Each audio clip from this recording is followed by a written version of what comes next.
सगुणाबाई, तुमच्यामुळं आमच्या कुटुंबात क्लेश वाढतच चाललाय. हात जोडते मी तुमच्या समोर. तुम्ही इथून निघून जा. जरा थांबा.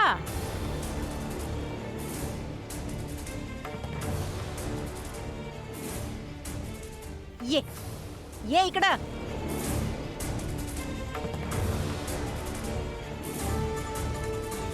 तू आणि तुझा यो नवरा आदर्शांच्या पुतळ्यांनो मोठ्या मोठ्या बाता मारता ना आदर्शाचा. मग तुमच्या बाबाला समजवा आणि आत्याला बी की जेव्हा समदे इथं राहू शकतात तर माझी वहिनी का नाही राहू शकत.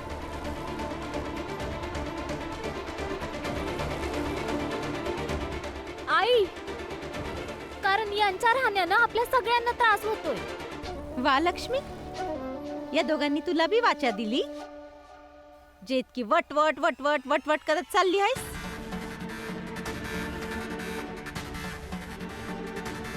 जास्त जीप चालवायची गरज नाहीये, नाही तर माझा राग ठाऊक आहे तुला. यांचे सगळे सोयरे इथे राहू शकतात, यांचे मित्र इथे राहू शकतात, जे की राहून बी गेलेत. आता जेवढा त्रास तुम्हा समद्यांना मिळून नाही होत आहे ना, त्यावेळेला मला एकटीला झाला होता. पण तरी बी ते लोक राहिले. मग माझी वहिनी का नाही राहू शकत? बोल भीम, बोल. आता न्याय दे. मी जो आता एवढा पाठ वाचला त्याला मोजून तोलून जरा न्याय तर दे की हे समदे इथे राहू शकतात तर माझी वहिनी का नाही राहू शकते? तुमची वहिनी इथे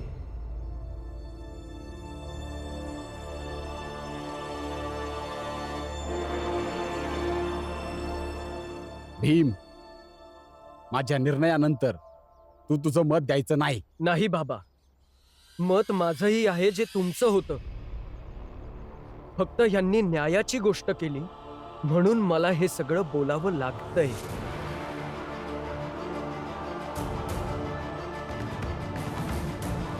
नाहीतर अडचण आणि त्रास मलाही तेवढाच होतोय ह्यांच्याकडून.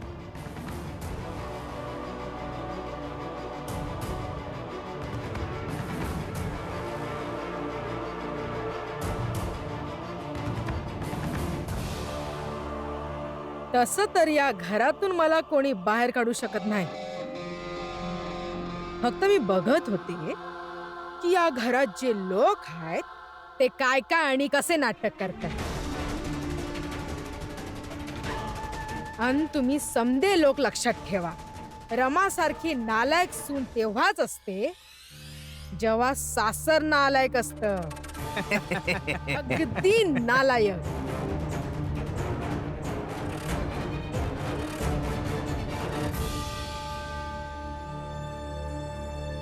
तुम्ही ह्या सगळ्या गोष्टीची अजिबात काळजी नका करू. कशी चिंता करू नको रमा. ती सगळ्यांसमोर तुझा अपमान करत राहील आणि मी बघत राहू. मला नाही चांगलं वाटत हे सगळं. बाई म्हण ह्यालाच तर म्हणते, एका बाईला जन्मापासून मरेपर्यंत प्रत्येक जण शिष्टाचार, नम्रता, संस्कार आणि चहा बनवणं लोक शिकवतच राहतात. आणि मी तर बाई आहे, मला या सगळ्यातून जावंच लागणार. पण रमा, पण मी लय भाग्यवान आहे का मला तुमच्यासारखा नवरा मिळालाय. नाहीतर काही नवऱ्यांना तर जाणीवच नसते का त्यांच्या पत्नीचा अपमान बी होतोय. तुम्हाला तर दुःख होतंय, माझ्यासाठी हेच लय आहे. तुम्ही हे सगळं सोडा ना, मला हे सांगा, आज कॉलेजात काय झालं?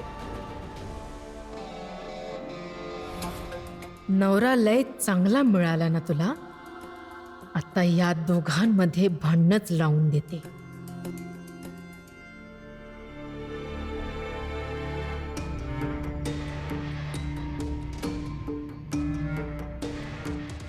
लक्ष्मी, हे झाल्यावर भाजी बनवून घे आणि रमा तू भाकरी बनवून घे.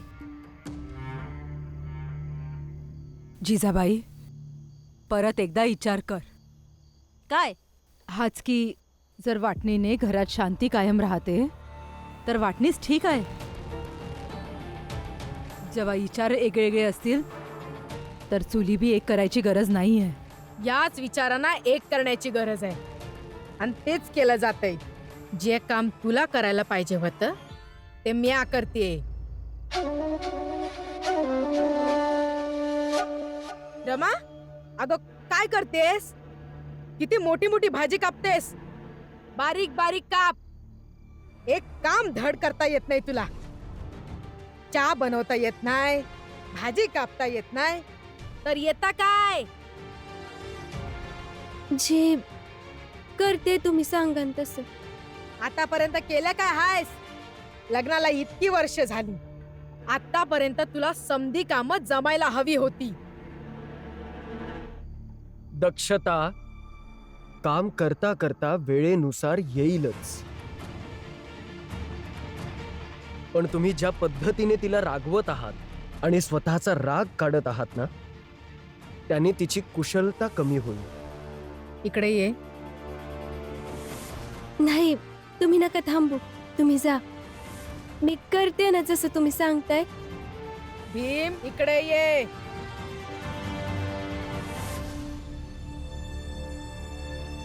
हा, बोला काय झालंय? माझी 4 पोरं आहेत. मी त्यांना कधी भी कुठल्याच शाळेत नाही पाठवलं, तरी बी ते समजूतदार आहेत. बायकांचे विषय कुठले आहेत, पुरुषांचे विषय कुठले आहेत, हे खूप चांगल्या पद्धतीने माहितीये त्यांना. नाहीतर तू काही कळतच नाही तुला. सरळ चुलीजवळ पळत आलास. कळत तर नाहीच, पण लाज बी नाही. हे ऐका ना. बघा, तुम्ही जावा. थांब. यांनी मला प्रश्न विचारलाय ना, उत्तर पण मलाच द्यावं लागेल.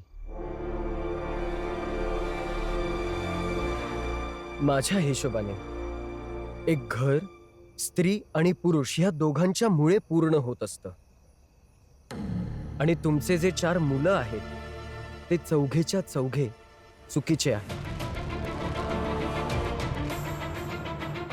आणि तुम्ही लहानपणापासूनच त्यांना खूपच चुकीच्या गोष्टी शिकवल्या आणि समजावल्या. आणि त्यांना शाळेत न पाठवण्याचा तुमचा निर्णय तर खूप चुकीचा आहे. मी जेव्हा लहान होतो, मी माझ्या आईकडे स्वयंपाकघरात जात असे, मदत करीत असे. आता मोठा झालोय तर स्वयंपाकघरात रमाला मदत करतो. आणि त्याच्यात मला काही चुकीचं वाटत नाही ना, मला लाज वाटते. आणि राहिला प्रश्न समजण्याचा, तर मला एवढं समजतं की पती पत्नीला मित्रांसारखं राहिलं पाहिजे. भीम, बाकीच्यांशी उद्धटपणे बोलतोस तर माझ्या वहिनीशी पण बोलशील? उद्धटपणा करत नाहीये मी, केवळ सांगतोय त्यांना. तुम्ही रमाला नक्की सांगा, समजवा भाजी कशी बारीक कापली जाते. पण ह्यानंतर माझ्या पत्नीला अशा पद्धतीने ओरडू नका.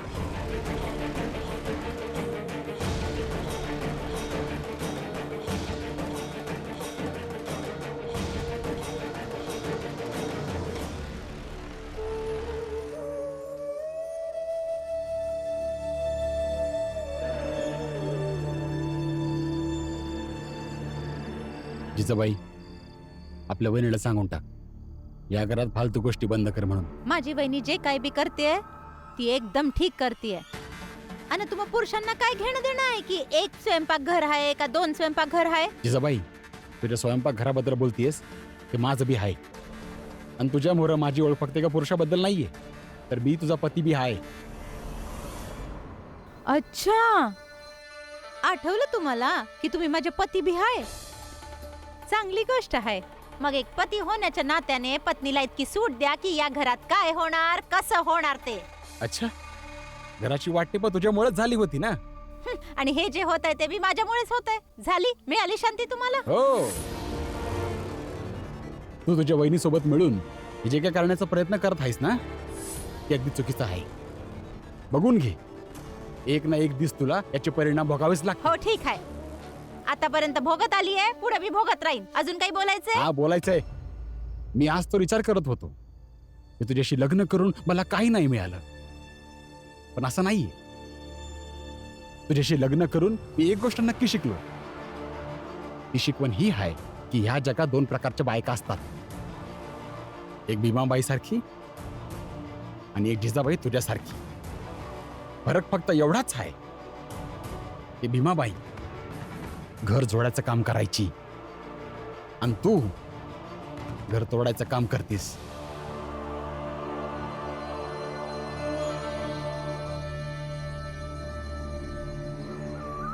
रमा, रमा, उठ. रमा, अगं बाई उठ तरी. उठ रमा. हा, उठ, माझ्याकडे ये. उठशील का? जी, काय झालं? घरातल्या सुनांनी जास्त वेळ झोपलं नाही पाहिजे, नाहीतर घराचे भाग्य नाही उजळत. काय झालं? अजून तर सकाळ पण नाही झाली, कोणी उठलं बी नाहीये. बाकीच्या लोकांशी मला काय घेणं देणं? मला फक्त घरातल्या सुनांचं पडलंय. मी या घरच्या भल्यासाठी समद करते. हो तर मग सगुणाबाई, तुम्हाला पहिले लक्ष्मीला उठवायला पाहिजे ना, पण नाही, तुम्ही रमाला उठवताय. कारण तुम्हाला रमाशी चीड आहे, म्हणून तुम्ही रमाला त्रास देताय. अरे, म्हणजे तुम्हाला असं म्हणायचंय लक्ष्मी आणि रमा दोघी चुकीच्या असल्या तर आधी लक्ष्मीला सुधारू, मग रमाला सुधारू. अरे, सुधारणा तर कुठून बी कधी बी सुरू करू शकतो. हे घे झाडू आणि घर साफ कर. घे घे. जिजाबाई, जिजाबाई, उठ, उठ, लवकर उठ, सकाळ झालीये, उठ. काय झालं? घरातली मोठी सून अशी झोपून राहिली तर घराचं भाग्य कसं उजळल? हा, चल उठ, उठून काम कर, चल. काय झालंय ताई? कोण उठलंय इथं? अरे सकाळी सकाळी हे सून भाग्य प्रवचन कुठून शिकून आलात तुम्ही? जिजाबाई, आजपर्यंत मी तुला कधी उठवलंय नाही ना? हे प्रवचन माझं नाही, तुझ्या वहिनीचं आहे. ती रमाला समजवते, तर मला वाटलं की तू पण तर सून आहे ना या घरची, तर थोडं मी पण तुला समजावते. चल उठ, चल उठ. ठीक आहे ना सगुणाबाई?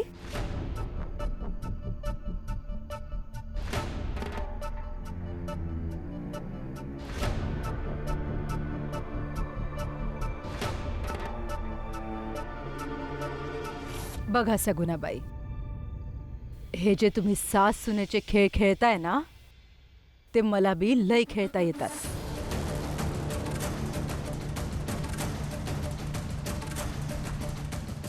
पण माझ्या आत्म्याला माहिती आहे ना, हा खेळ मी भीमाबाई सोबत खेळलाय आणि ना जिजाबाई सोबत.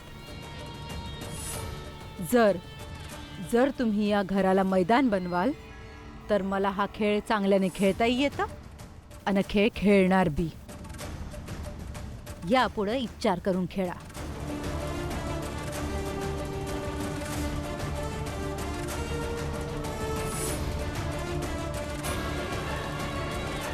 उभ्या उभ्या तोंड काय बघतेस? साफ कर घर. रमा, तू झाडू मार, मी पाणी भरते.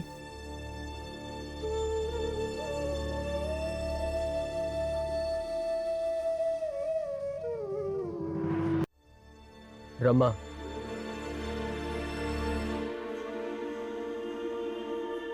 मी अजूनही तुला सांगतोय, काय ह्या लोकांची साथ द्यायची, काय ह्यांच्यासोबत राहायचंय. इथेच चाळीत एक घर घेऊयात भाड्याने, राहू तिकडे दोघे. नाही, आणि हे तर प्रत्येक घरात होतं ना. मग काही लोक घर सोडून पळतात? नाही ना, त्यातच राहतात आणि जगतात. अजून किती सहन करणार? ही रोज कधी पण उठून अशी ओरडणार, दिवसभर प्रत्येक वेळी कोसत राहील, छोट्या छोट्या गोष्टीत चुका काढत राहील, आणि आपण काय बघत राहायचं?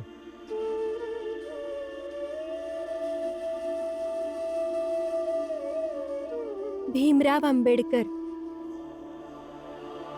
जेव्हा तुम्ही लई मोठे माणूस बनाल, जेव्हा तुमचं चरित्र लिहिलं जाईल, तर लोकांना पण कळू द्या की का तुमच्या बी जीवनात कुटुंबाच्या अडचणी होत्या, समद्यांचे टोमणे होते, तुमच्या पत्नीबाबत तुमच्या बी चिंता होत्या, आणि आपल्या स्वप्नांच्या बरोबर आपल्या सोबतीला हा झाडू बी होता. तरी बी तुम्ही घडलात. आणि जर तुम्ही घडू शकता, तर तुमच्यासारखा अडकलेला प्रत्येक व्यक्ती घडू शकतो.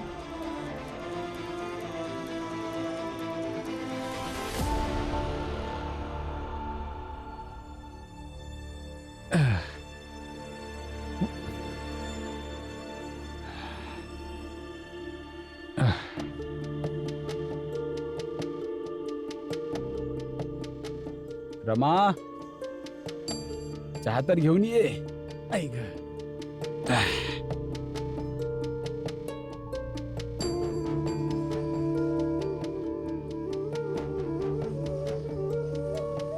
बेपुरी.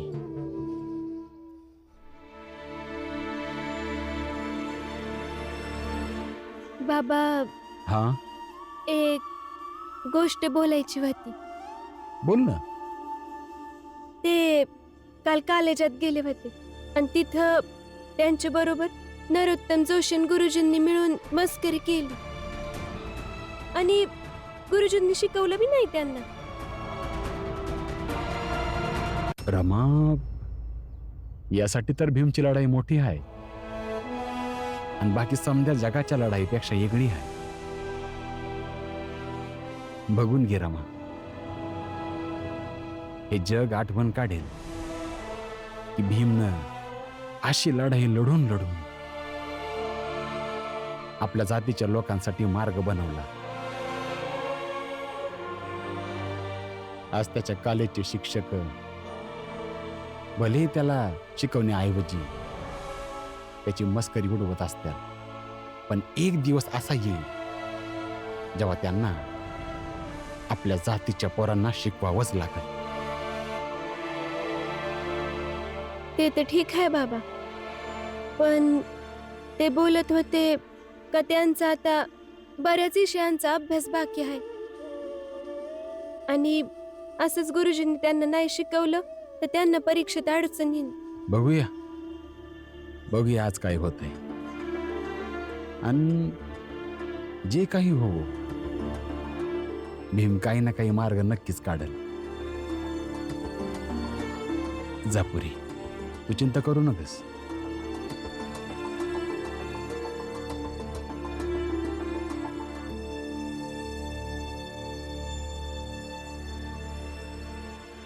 तुमच्या बे जीवनात कुटुंबाच्या अडचणी होत्या, समद्यांचे टोमणे होते, तुमच्या पत्नीबाबत तुमच्या बी चिंता होत्या, आणि आपल्या स्वप्नांच्या बरोबर आपल्या सोबतीला हा झाडू बी होता. तरी बी तुम्ही घडलात. आणि जर तुम्ही घडू शकता, तर तुमच्यासारखा अडकलेला प्रत्येक व्यक्ती घडू शकतो. ही रमा पण ना. भीम कॉलेजमध्ये आलाय, जाऊन सगळ्यांना सांगतो. काय शिकू May I आता? come in, sir? अरे भीमराव, ये. आम्ही तर तुझीच वाट पाहत होतो, का सर? कारण तू तर तुझ्याबद्दल सांगितलंच नाहीस. जे मला माहित नाही त्याबद्दल चल सांग. अरे सांग सांग भीम, आम्हाला सगळ्यांना ऐकायचंय. काय नाहीतर काय. भीमराव, तुझं माहिती नाही परंतु आम्हाला शिकायचंय. सर जे विचारतायत ते सांगून टाक. हे बघा सर, मी कालपासून तुम्हाला विनंती करतोय की या प्रकारे वेळ वाया घालवू नका, पण तुम्ही तेच करताय. हा नरोत्तम जोशी, हे त्याचे मित्र, हे सगळे हे करू शकतात कारण की हे शिक्षक नाहीयेत. यांची जबाबदारी नाहीये मला शिकवण्याची, पण तुमची जबाबदारी आहे ना मला शिकवण्याची, आणि हा माझा हक्क आहे सर. हात जोडतो सर, असं नका करू. आपली जबाबदारी पार पाडा. अरे हे बघ, एवढीचीच तर गोष्ट आहे. सांगून टाक तुझ्याबद्दल जे मला नाही माहित. तू इतकं सांगितलंस तर तुझ्या हक्काची रक्षाही मी करेन आणि माझं कर्तव्यही पार पाडेन. सर, कदाचित तुम्हाला एवढंच माहित नाही माझ्याबद्दल, किंवा मग माहिती असूनही हे सगळं करताय. की मी शिकण्यासाठी आणि माझा हक्क मिळवण्यासाठी काहीही करू शकतो, कुठलीही हद्द पार करू शकतो. आता नाईलाजाने मला प्रिन्सिपल सरांच्या ऑफिसमध्ये जावं लागेल.